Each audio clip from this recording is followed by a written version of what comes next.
बहुत ज्यादा अत्याचार हो रहा है। पाकिस्तान की कुल आबादी 22 करोड़ है और इसमें से करीब 15% यानी 3 करोड़ से ज्यादा शिया मुसलमान हैं और बाकी सुन्नी हैं। लेकिन शियाओं के खिलाफ ये जो अत्याचार है ये बहुत टाइम से, अरसे से, सदियों से चला आ रहा है, लेकिन पिछले कुछ दिनों में ये बहुत ज्यादा बढ़ गया है। पाकिस्तान में शियाओं के खिलाफ खुलेआम ऐसी रैलियां हो रही है जिनमें शियाओं पर हिंसा के लिए लोगों को भड़काया जा रहा है, उन्हें खुलेआम काफिर कहा जा रहा है।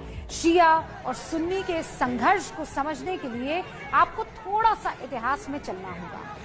पूरी दुनिया में मुसलमान मुख्य रूप से 2 फिरकों में बटे हुए हैं, एक तो शिया और एक सुन्नी, और फिर उनकी सब शाखाएं हैं। पैगंबर मोहम्मद सल्लल्लाहु अलैहि वसल्लम की मृत्यु के फौरन बाद ही इस बात पर विवाद हो गया कि मुसलमानों का खलीफा, कैलिफेट किसका होगा, कौन होगा। सुन्नी मानते हैं कि पहले खलीफा पैगंबर मोहम्मद, उनके जो ससुर है अबू बकर हुए, यानी मुसलमानों के नेतृत्व का जो पहला जिम्मा है वो अबू बकर को सौंपा गया, जबकि शियाओं ने पैगंबर मोहम्मद के बाद अली को पहला खलीफा माना। अली पैगंबर मोहम्मद के दामाद थे। शियाओं और सुन्नियों के बीच यही वो विवाद है जो पिछले 1400 सालों से चला आ रहा है।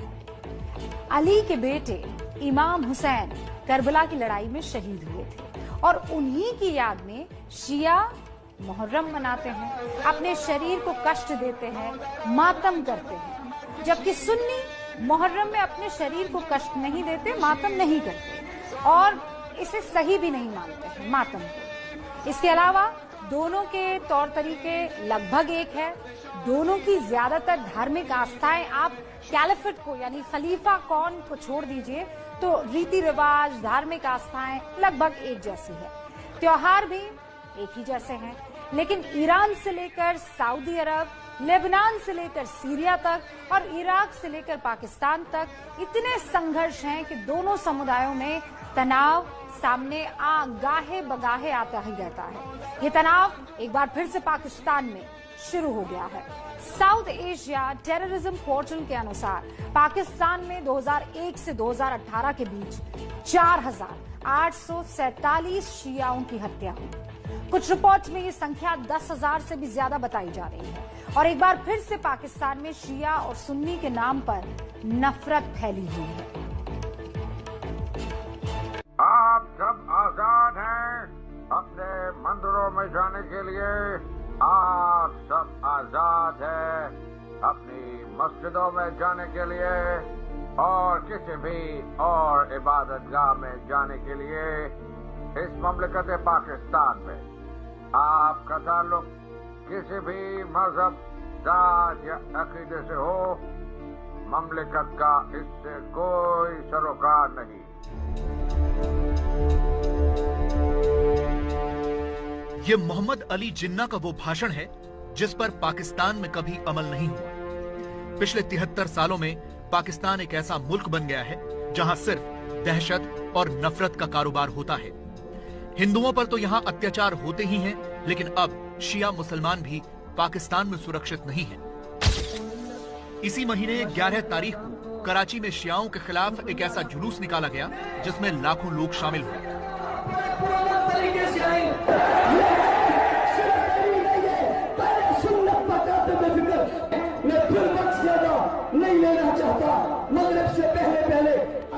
कट्टरपंथी सुन्नी संगठनों ने शियाओं पर ईश निंदा का आरोप लगाया है और तब से उन्हें निशाने पर लिया जा रहा है। आरोप है कि मुहर्रम पर एक शिया धर्मगुरु की तरफ से ईश निंदा की गई। तभी से पाकिस्तान में शियाओं के खिलाफ ऐसा माहौल बनाया जा रहा है।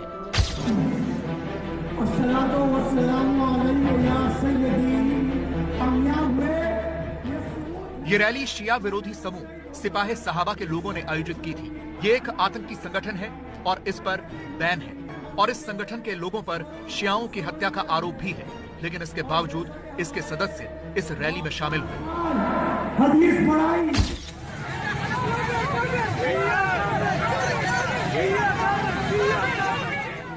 इस रैली के दौरान ही कराची में शियाओं की मस्जिदों और इमामबाड़ों पर हमले हुए।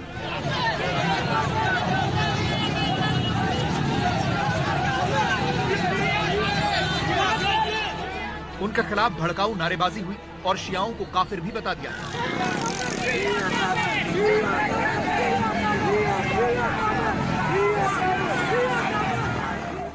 इसके बाद 18 सितंबर को इस्लामाबाद में भी एक और रैली हुई और उसमें भी शियाओं के खिलाफ हिंसा भड़काने की कोशिश हुई। उनके खिलाफ नारे लगाए गए, शियाओं के सोशल बायकॉट की अपील भी की गई। एक वादा कि आज के बाद बड़े से लेकर छोटे तक शरई तकाज़ों के मुताबिक, शरई हुक्म के मुताबिक शिया से सोशल बाइकाट करना है। हाथ खड़े करके पक्की बात अल्लाह से वादा, इस पर अमल करोगे और जो फिर भी उनके साथ बैठने से बाज नहीं आता तो मैं अकाबिर से दरख्वास्त करूंगा कि उनकी मिन्नत करो, समझाओ, नहीं समझते हम मजबूर होंगे नौजवानों को कहने पर कि टमाटरों से उसकी खिदमत की जाए। हैरानी की बात यह थी कि जिस रैली में शियाओं के खिलाफ नारे लग रहे थे उसमें इस्लामाबाद के डिप्टी कमिश्नर मोहम्मद हमजा शफकात भी मंच पर बैठे हुए थे। असल में शियाओं के खिलाफ पूरे पाकिस्तान में इस नफरत को सरकारें भी बढ़ावा दे रही हैं। इसी साल जुलाई में पाकिस्तान के पंजाब प्रांत की असेंबली में एक बिल पास किया गया। बिल के मुताबिक पाकिस्तान में सुन्नी व्याख्या वाला ही इस्लाम स्वीकार्य होगा।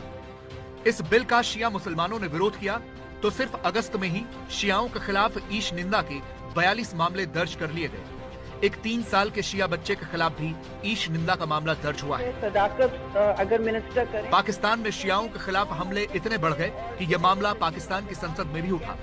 पाकिस्तान पीपल्स पार्टी की शेरी रहमान ने शियाओं के मारे जाने के खिलाफ आवाज उठाई है।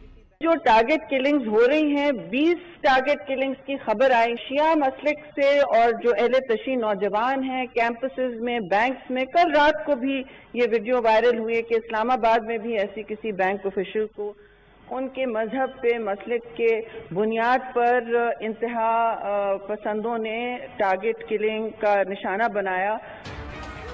शियाओं के खिलाफ ये नफरत बिना सरकार के सहयोग के संभव नहीं है, क्योंकि पाकिस्तान में इस नफरत के खिलाफ जो आवाज उठा रहा है उसे गिरफ्तार किया जा रहा है। ये पाकिस्तान के पत्रकार बिलाल फारूकी हैं, जिन्होंने 18 सितंबर को ये ट्वीट किया था, जिसमें उन्होंने शियाओं के खिलाफ हुई एक रैली के बारे में लिखा था। अब चुप नहीं बैठ सकता जब नफरत फैलाने वाले मुल्लाओं की रैली में शियाओं के सामाजिक बहिष्कार की बात हो रही है। कुछ दिन पहले ये शियाओं को काफिर कह रहे थे। जो संगठन इन रैलियों में शिरकत कर रहे हैं उन पर गृह मंत्रालय ने प्रतिबंध लगाया हुआ है, तो फिर वो खुलेआम ये सब कैसे कर रहे हैं? बिलाल फारूकी के इस ट्वीट के बाद उन्हें गिरफ्तार कर लिया गया। आरोप लगाया गया कि वो धार्मिक नफरत फैला रहे हैं। हालांकि कुछ देर बाद ही उन्हें छोड़ दिया गया। लेकिन इससे ये तो साफ साफ लगता है कि पाकिस्तान की सरकार की सहमति के बिना शियाओं के खिलाफ ये नफरत नहीं फैलाई जा सकती। लेकिन पाकिस्तान को हमेशा की तरह इसमें भी भारत का हाथ नजर आता है। मुल्क में इंडियन साजिश थी कि इस मुल्क में शिया सुन्नी फसाद कराया जाए और वो लोग कुछ पकड़े गए हैं जो पाकिस्तान में और रावलपिंडी, इस्लामाबाद के उलमा को शहीद करना चाहते थे, शिया को भी और सुन्नीस को भी, ताकि इस मुल्क में एक आग लगे। ये पाकिस्तान में हमेशा से होता रहा है। जब भी सरकारों को अपनी जिम्मेदारी से भागना होता है वो भारत का नाम लेती है, और इस बार शियाओं के खिलाफ हो रहे दंगों में भी उन्हें भारत का ही हाथ दिख रहा है, जबकि नफरत खुद उनके आतंकी संगठन फैला रहे हैं।